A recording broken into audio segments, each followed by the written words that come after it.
What's going on, guys? Welcome to episode 3 of the Strength Matrix podcast. My name is Josh Settlage, and I am the BJJ Strength Coach.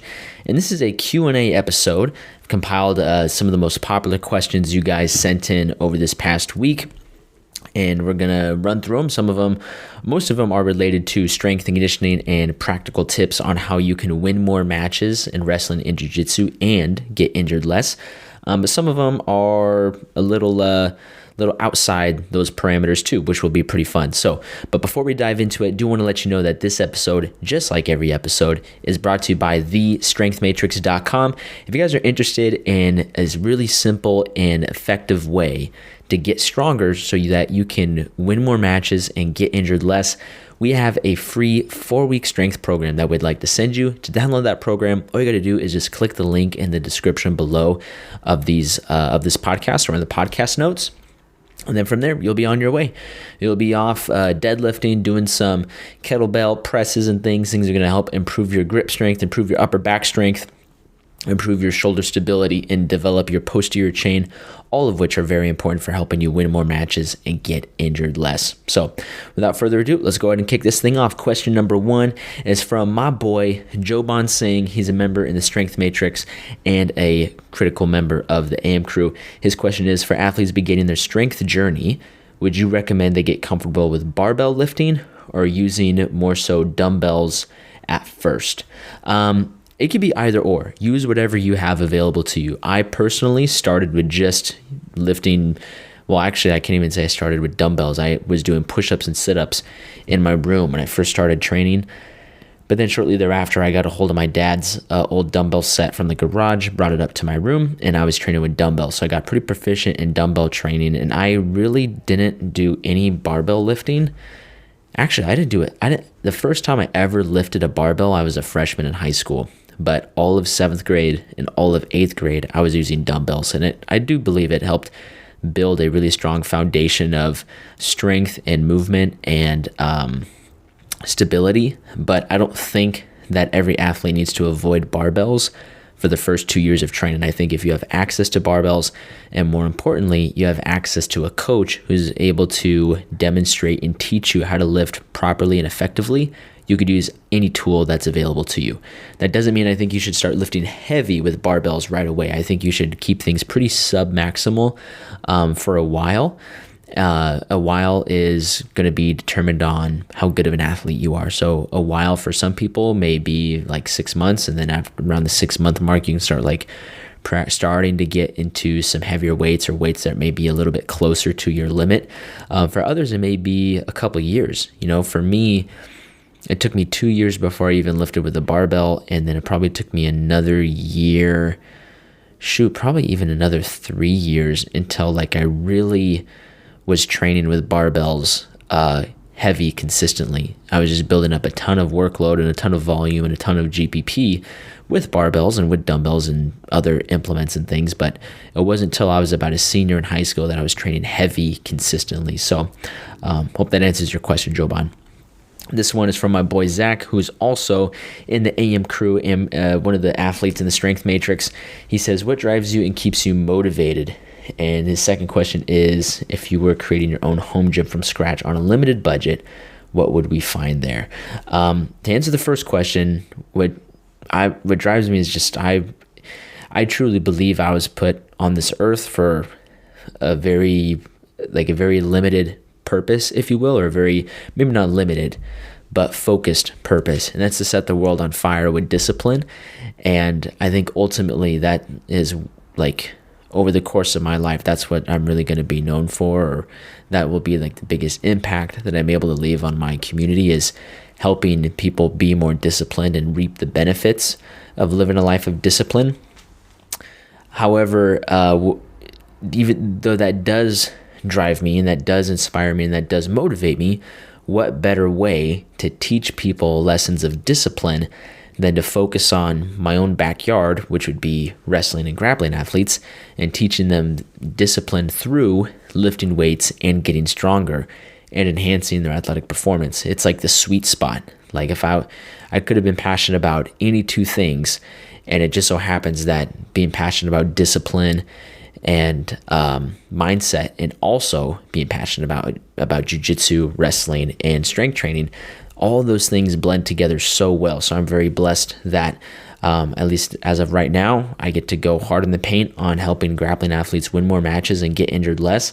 And the only way they can do that is by getting stronger and being more disciplined. So that's what drives me. I'm also extremely competitive. So if there's something to win, I'm trying to win. And if any athletes I'm working with are competing, I'm trying to help them in the best way possible, increase their chances of winning. And yeah, that's what drives me. That's what keeps me pretty fired up. And that would be the short answer. And then if you're creating your own home gym from scratch on a limited budget, what would we find there?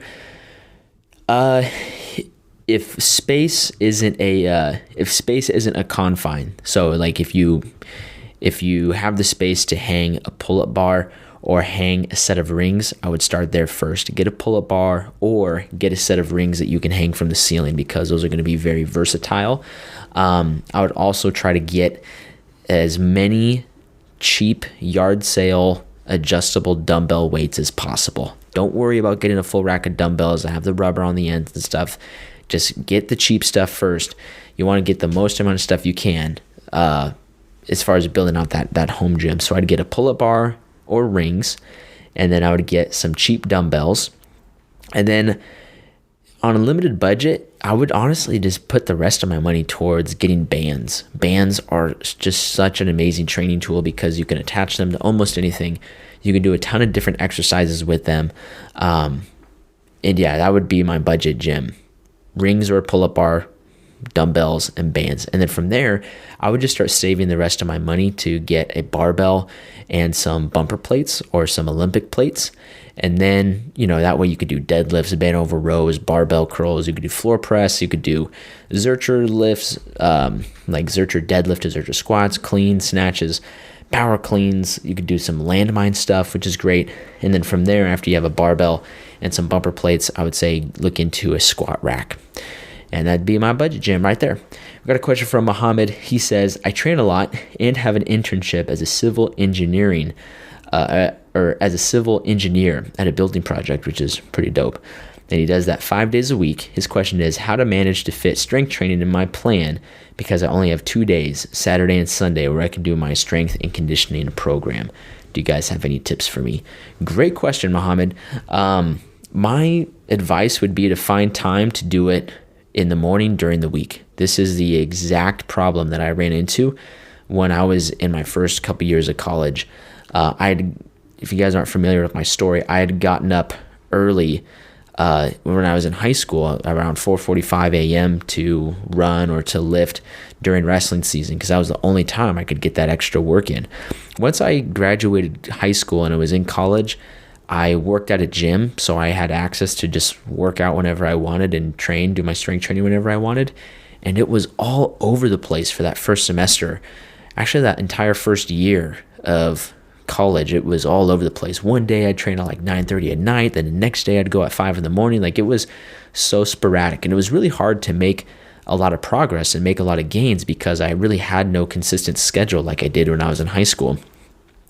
Long story short, I get roped into signing up for a bodybuilding show, and I needed the consistency in order to really train for this bodybuilding show. And so I ended up just, making the time. And the only time that worked well for me to train for that bodybuilding show, that allowed me to focus and it was distraction free and allowed me to get the things done that I needed to, happened to be at 5 a.m. So I'd wake up at 4, be at the gym at 5, train from 5 to 6:30, and then at 6:30 I'd be on my way, getting home or showering at the gym, going straight to school, whatever I needed to do the rest of the day.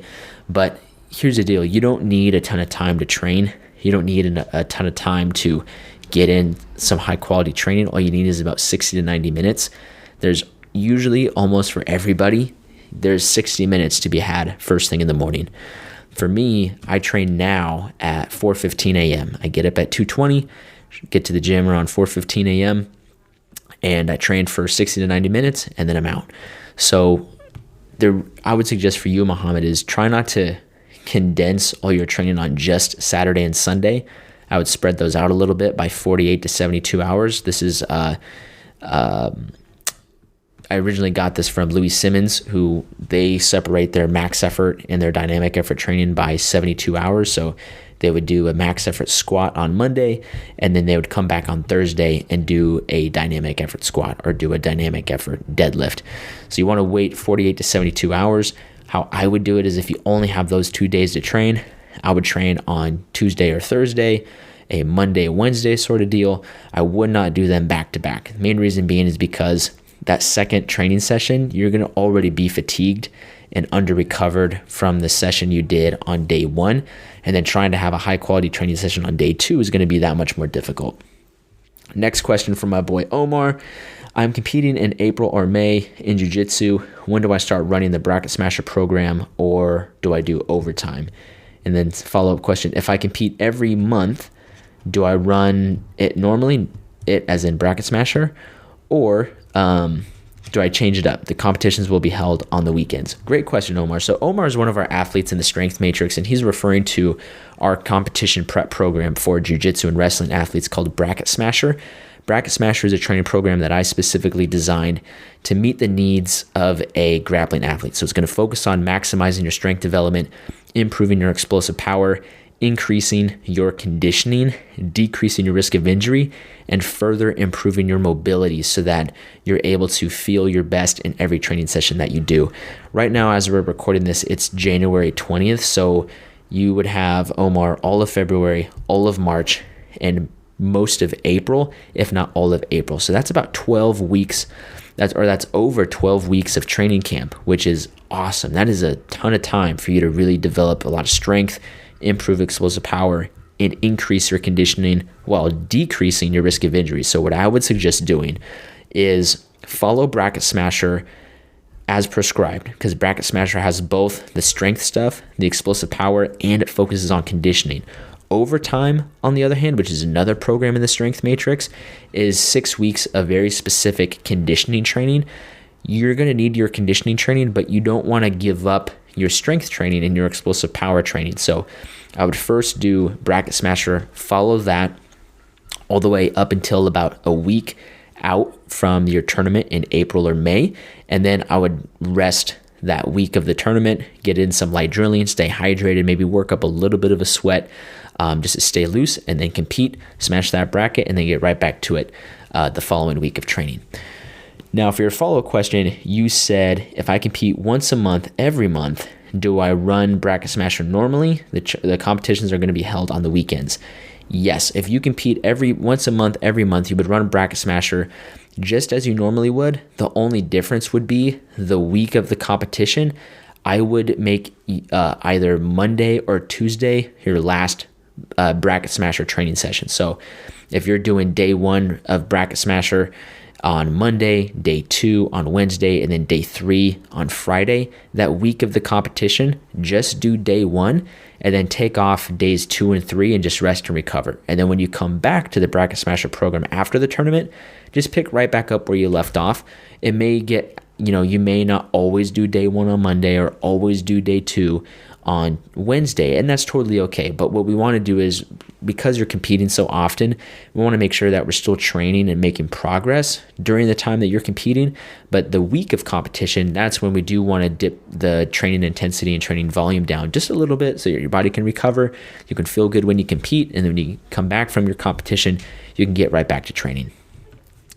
Omar has a couple other questions. How do you guys drop weight for a competition? I have a weight loss goal of going from 108 kilos to 85 kilos at the end of the year, but I want to compete in 2 weeks. Is it possible to cut weight down slowly while not losing strength? Absolutely. So one thing at a time. This is a pretty loaded question. How do we drop weight for a competition? Now, for someone like you, Omar, who is going through quite a big difference in weight discrepancy, going from 108 kilos to 85 kilos, that's probably going to take about a year, possibly, maybe even a little bit longer. You want to do it slowly. Realistically, you don't want to crash diet. You don't want to cut tons and tons and tons of weight. You want to have a nice, slow, consistent weight loss. That's going to allow you to still feel strong and still perform at your best as you reach these lower body weights. That being said, if you're competing in 2 weeks, I wouldn't even cut weight. I wouldn't worry about any of that, to be honest. Here's my stance on cutting weight. Unless you're getting paid to win, or unless you're going for a state, national, or world title, I really don't think there's that much value in cutting weight. That being said, if you're a little fluffy and your body fat percentage is over, say 13% as a grappling athlete, I would highly suggest that you get in better shape and decrease body fat, not just from a performance perspective, but as a general health perspective also. If you have 15, 17, 20% body fat as a grappling athlete, you don't need to cut weight, you just need to get in shape. You're carrying around all that extra weight that isn't doing you a whole lot of favors for your sport and isn't doing you a whole lot of favors for your health. So that being said, if you're going to compete in 2 weeks, don't worry about cutting weight. If you want to compete, if you're 108 kilograms and you want to compete at 85 kilograms, it's going to take about a year to accomplish that. A nice, slow, progressive weight loss, something that's manageable, something that's realistic, and something that's actually maintainable for you to make 85 kilograms your new walk around body weight. Next, we have a question from my boy Roger. What supplements do I take pre and post gym? Great question. I don't take a whole lot, to be honest. The only thing I take as pre-workout is my double shot of espresso first thing in the morning. Sometimes I take the espresso straight, like just drink it as straight espresso. Sometimes I have an Americano, which is a double shot of espresso, at least for me, and then about 6 to 8 ounces of water. And then other times I'll have a cappuccino, which does include some whole milk, which gives me a little bit of calories before I go to the gym. But it's not that much. It's usually just about 6 to 8 ounces of milk for that. So that's what I take before I leave for the gym. On my way to the gym, sometimes I'll take Kratom or Mind Bullet, which is one of my favorite cognitive supplements. Kratom is a plant from Indonesia that is in the same botanical family as coffee, but it doesn't give you the same jitteriness as all the caffeine that coffee has. It improves your focus, it boosts creativity, it delays mental fatigue. And so having those 3 things is great for when I go to the gym. I feel like my workouts are freaking awesome. But it doesn't make you all jittery. It doesn't make your face itch. I don't feel like my skin is crawling or anything like that, like some of these other typical pre-workouts. So I'll do that, coffee and Kratom. I'm not doing Kratom right now for the month of January. So right now it's just been coffee. But after I go to the gym, then the only supplements I would take would just be a scoop of whey protein. But even right now, I haven't been doing that super consistently, mostly because I just eat right when I get home. So I'm not worried about missing like the anabolic window or anything like that. I just eat right when I get home. However, what I do eat is always a packed meal of protein and carbs. We have a question from Colin, still on the subject of nutrition. How often do you have treat meals or cheat meals in and out of camp? So I've talked about this before on Instagram and a couple times on YouTube, I think, but I haven't had a cheat meal in probably close to 5 years, maybe even 6 years almost. But don't get it twisted. I have had plenty of treat meals. First of all, the thing with the term cheat meals that I have some issues with is I'm not in a relationship with food, so there's really no way I could be cheating or be unfaithful or have an affair with food, just because that's a little bit of a weird concept. But I understand where people are coming from with that. Like, are you cheating on your diet? Did you make an agreement to eat in this specific fashion and then you deviated from that? Are you cheating on the agreement that you made with yourself for your diet? I understand where they're coming from. For me, I don't really have cheat meals, and I don't even believe in cheat meals being a thing because, in my opinion, the only thing you deserve is what you earn. And if you need a cheat meal, that's fine as long as you earned it. So then you're not cheating, you're actually treating, T-R-E-A-T, treating yourself to a good meal. And I think that's great. And I think that's awesome. I think people should have treat meals as long as they're earned. For myself, like for me, I only have a treat meal if all my training sessions are complete. So all my jiu-jitsu sessions are done, all my lifting sessions are done. Then and only then can I say like, okay, I'm ready for a treat meal. And usually that's probably once a week at the very most. But more commonly, it's probably like once every 2 weeks or maybe even once a month. It just depends on kind of what's available and what's going on. Sometimes over the holidays, it's once a week. But if there aren't a whole lot of holidays, then I just eat all my normal stuff and I don't really have a need to treat for my diet. I do love what I eat on a daily basis so much that I don't like deviating from it anyway. So if I could eat whatever I want, regardless of diet, I would just eat what I normally eat now. So that answers that question. Then we have a question from Ali. Best exercise to improve butterfly guard. Very interesting question. So here's the thing with some of these like sport specific position questions. There really aren't a whole lot of exercises that are going to specifically improve butterfly guard. Like, hey, this exercise is the butterfly guard exercise. You're going to do 3 sets of this butterfly guard exercise and then everybody is getting swept. It doesn't really work that way. However, there are a ton of exercises that are going to improve your ability to do butterfly guard, but they're not going to directly correlate to your butterfly guard, because if you don't drill your butterfly guard, if you don't practice the technique, you could still have a trash butterfly guard even if you did get stronger. So getting that out of the way, some good exercises that will improve your ability to do butterfly guard. There's a whole bunch of stuff. Deep astragalus squats are a big one. ATG split squats are another one. Anything that puts you in really deep knee and ankle flexion is a good idea.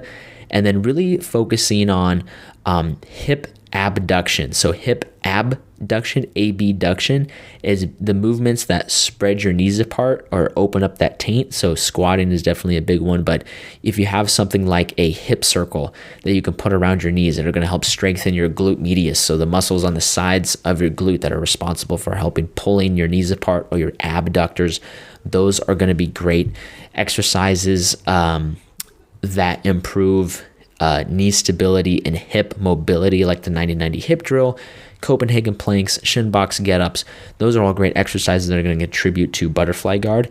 And then I think another thing that'll help with butterfly guard is making sure that your hips are mobile enough for you to get into the proper position, and then also that you have the dexterity, so like you can control the movements of your legs to be able to enter butterfly guard effectively and then be able to control someone with butterfly guard effectively. So hope that answers that question.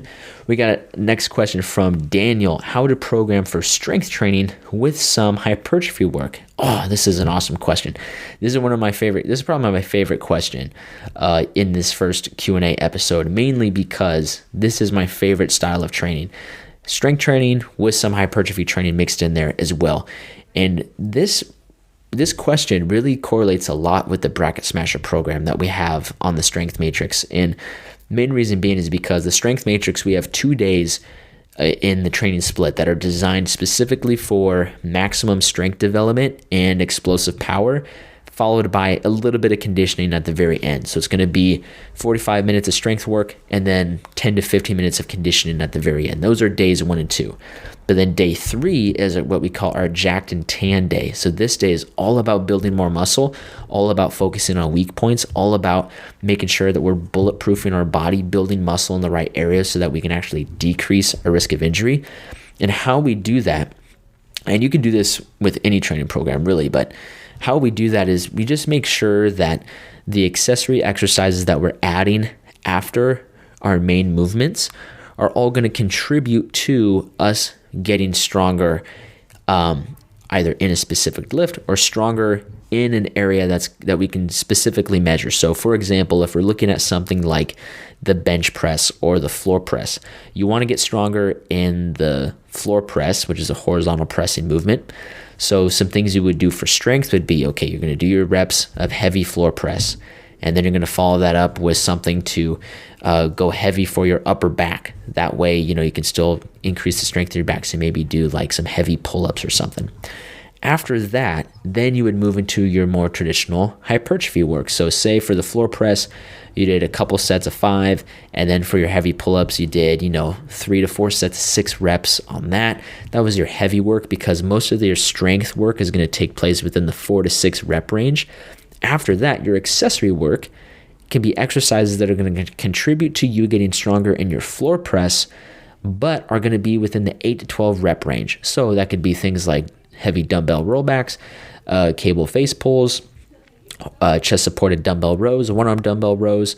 You could do things like heavy skull crushers, or you can even do close grip floor press or floor JM press. Those are really fun, actually, the floor JM press. So you want to follow up your main strength work with accessories that fit within that 8 to 12 rep range, which are going to help with hypertrophy. Can you do much higher reps than 8 to 12 reps? Yes, absolutely. And you're still going to make some hypertrophic gains. However, the bulk of your hypertrophy training is probably, you're going to see the best results if you stick within that 8 to 12 rep range. And then we have a few questions from Hunter. He's another member on the Strength Matrix and a member of the AM crew. Hunter asks, what is your 10-year career goal? This is a pretty loaded question. I kind of alluded to this in the beginning. 10 years from now, I'm going to be 34 years old.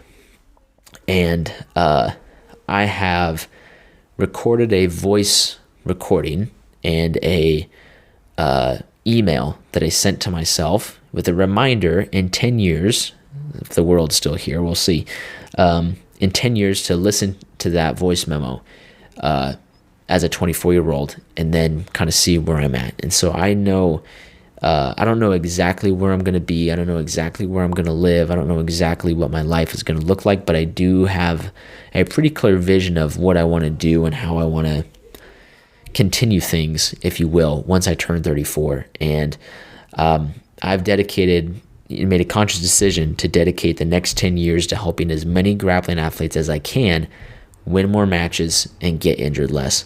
And it starts in 2022. 2022, I set a very clear goal of helping 1,000 grappling athletes win more matches and get injured less. I knew that if in 2021 I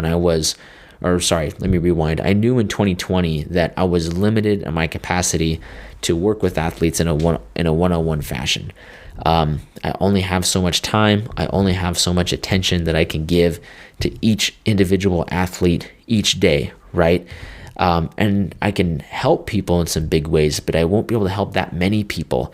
And I knew that I needed something that's going to help me spread the help and value that I can provide to grappling athletes, because I kept seeing it over and over and over. I'd show up to these tournaments, I'd take athletes to these tournaments, and I'd see other athletes get injured. I'd talk to some of the other athletes and coaches, and they'd say we had a great season, but the start of the season was great, but at the end of the season, we couldn't even take anybody to the state tournament because our whole team got injured. And I was just heartbroken by it, honestly, thinking I definitely can't work with all of those athletes on that team one-on-one, but what could I do to help them in a way that would still allow them to win more matches and get injured less, that doesn't have me as a limiting factor. And so in 2020, I made that decision, okay, I need to figure something out to scale this.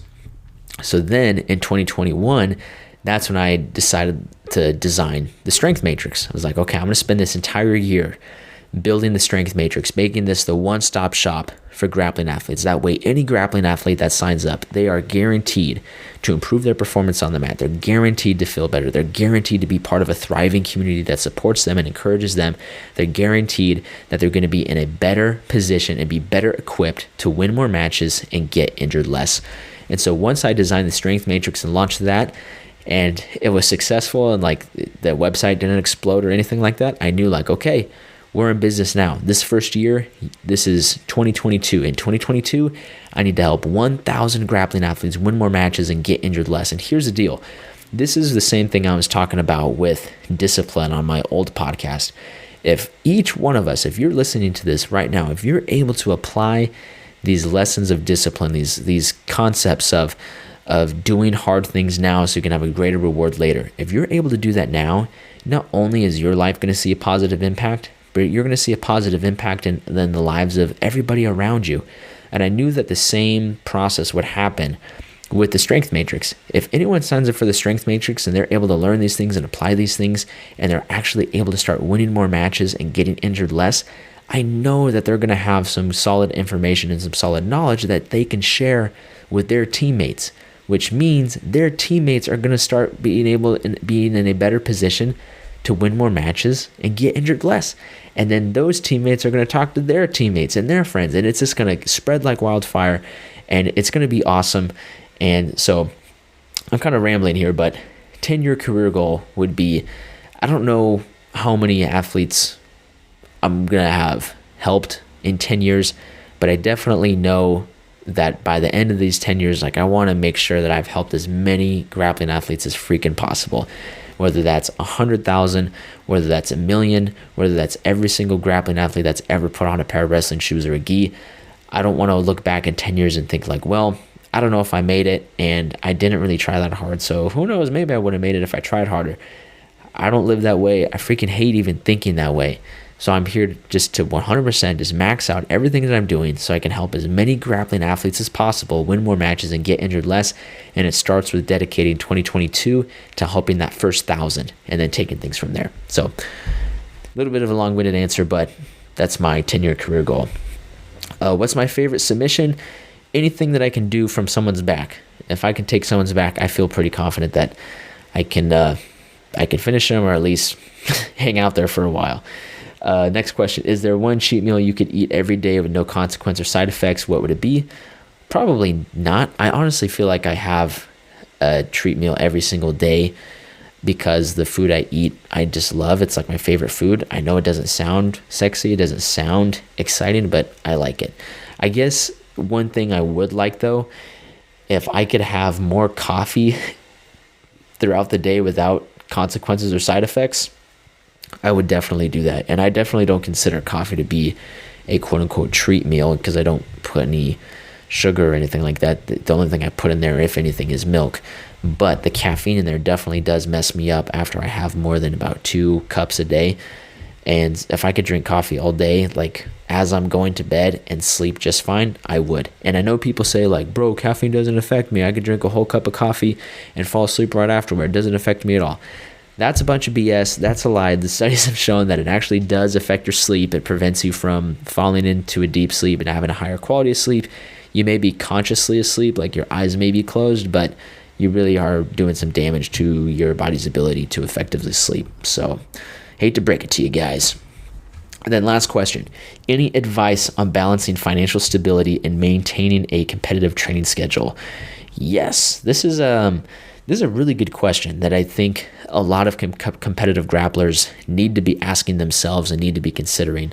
First things first, set up a budget. You set up a budget, whatever that looks like for you and your family, or if you're single, just for yourself. Set up a budget and actually stick to it. That's going to be the number one thing. It's not going to work out very well for you if you have a competitive training schedule and you're competing all the time and you're competing on a bunch of borrowed money, or you're trying to like scrounge for cash every time you compete. You have a one-way ticket to compete. You don't know how you're going to make it back. Set up a budget and stick to that budget. That being said, some things you can do to I guess better supplement your income while you're on a competitive training schedule. Whether you work a full-time job and you're training and competing full-time, or you're working a part-time job and training and competing full-time, try to think of ways for you to maximize the amount of time you spend in jiu-jitsu and how much money you can make from jiu-jitsu or wrestling. Wrestling and jiu-jitsu, they're kind of broke sports. Unless you're like one of maybe 10 people in either sport, you really don't make that much money. The progression as an athlete, I should say, the progression, at least for most jiu-jitsu athletes, is they train really, really, really hard. They live like a competitive athlete, so basically they live like a homeless person. I heard someone have a funny joke, and they say, what do you call a bodybuilder without a girlfriend? And the answer is homeless. And I think for jiu-jitsu and some wrestling athletes, that's also very true as well. So the progression is athletes live like this. They hustle and they grind and they work super, super, super hard. They win a world title, or maybe they even do even better than that, and they win multiple world titles. And then they need to actually start thinking about what they're going to do to make money because their competitive career is starting to slow down a little bit. So then they open up a school and they run a jiu-jitsu school, or they run a wrestling academy, or they take a coaching position at a high school or a college, and then they make money that way. If coaching is your passion, then that's awesome. I think that's great. That is an amazing way to financially support yourself while you're maintaining a competitive training schedule.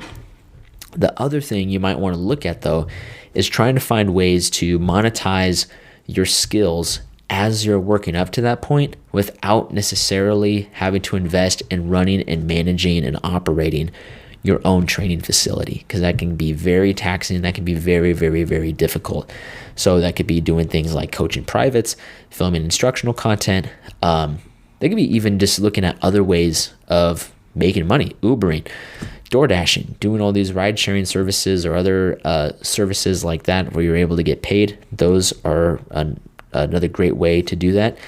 And then the other thing that you could think about is just trying to find ways to just be smart with your money. Budgeting is definitely part of that, but being smart with your money in the sense of like, okay, how lean can I live to effectively pay for this passion of mine? And then from there, you just keep squirreling away and keep saving any extra winnings that you make. And then eventually you'll be able to invest that in things down the line, and then you'll be in a pretty good financial spot. So I'm definitely not a financial expert, so I should have prefaced this entire answer with saying that I'm not a financial expert, so take all this with a grain of salt. But if you want my opinion on establishing financial stability while maintaining a competitive jiu-jitsu training schedule, that would be my answer. So that being said, that's it for this first Q&A episode of The Strength Matrix. Thank you guys so much for listening. My name is Josh Settlage. You guys can follow me on Instagram at Joshua Settlage.